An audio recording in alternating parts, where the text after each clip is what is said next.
Hi there, this is Andrea Mowry of Drea Renee Knits, and today I'll be showing you a quick little tutorial for the crochet style provisional cast on. So I have got my crochet hook, my knitting needle, and my waist yarn. We are simply going to start with a little slip knot. You don't need to leave a very long tail. And we're just going to pop it onto our crochet hook here, and we're going to grab our knitting needle, and basically all we're doing is crocheting with our knitting needle in the way, and it puts all the stitches on the needle for us, and then we can knit up from there with our actual project yarn.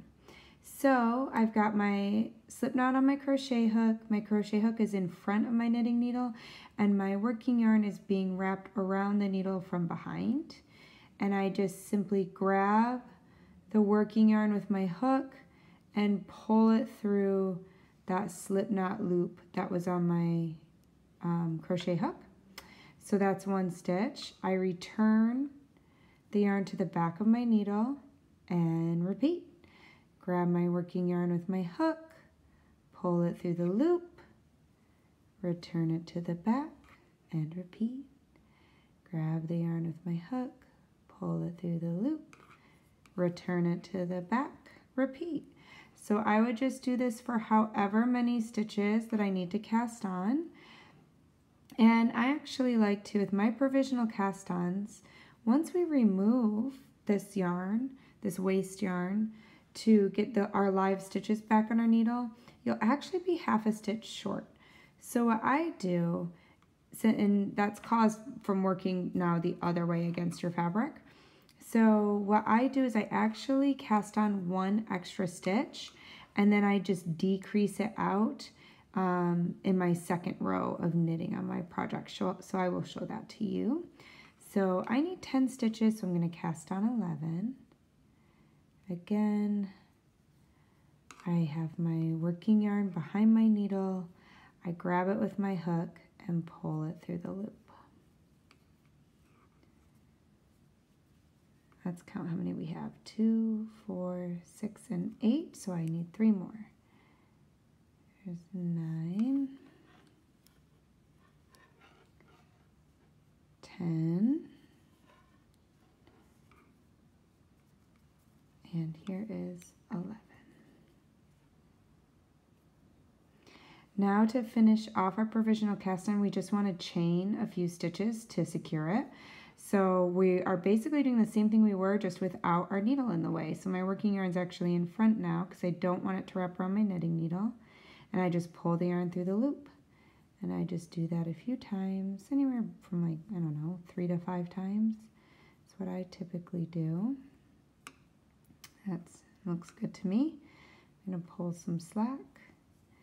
And now is when you would start working with the yarn for your project. So let me grab that. All right, so now I'm going to knit across these stitches I provisionally cast on with my working yarn.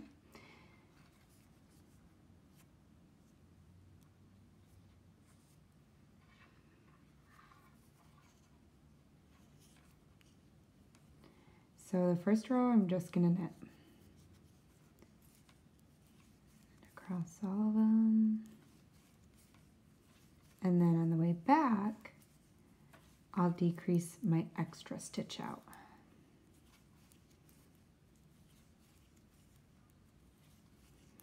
So if I'm using this method in one of my patterns, I'll actually include this little decrease out a stitch trick, so you don't have to add that in on your own. It'll be there in the pattern. Such as in my Montana Mountain Cowl pattern. It's already in there for you. And you can fudge it if you don't do this extra little trick. I've not had a problem making it work in the past, but this sometimes can just make it a little easier. All right, so now I'm just purling to the last 2 stitches, and I'm just going to purl those 2 together. And that'll get me back down to 10 stitches where I need to be.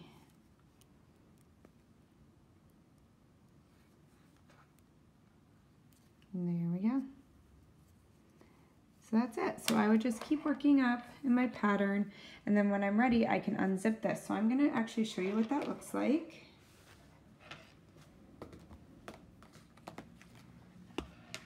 So over here, I have knit up a little baby swatch. And so if I'm ready to get these live stitches back on my needle, I can pull out my little crochet chain, and now this will actually release my stitches. Do you see how now I have my little live stitches here? And if you're worried about losing any, you can actually just stick them on your needle as you go.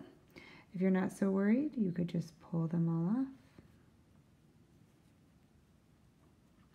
And you want to use a smooth yarn so that it doesn't get caught up. You can see all I'm doing is pulling that chain out.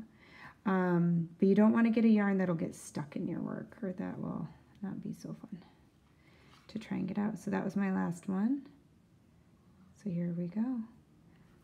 And I'm just going to place these right back onto my needle.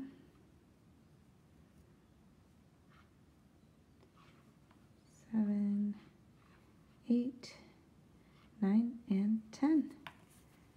There we go. That's it. I hope you try this. Happy knitting.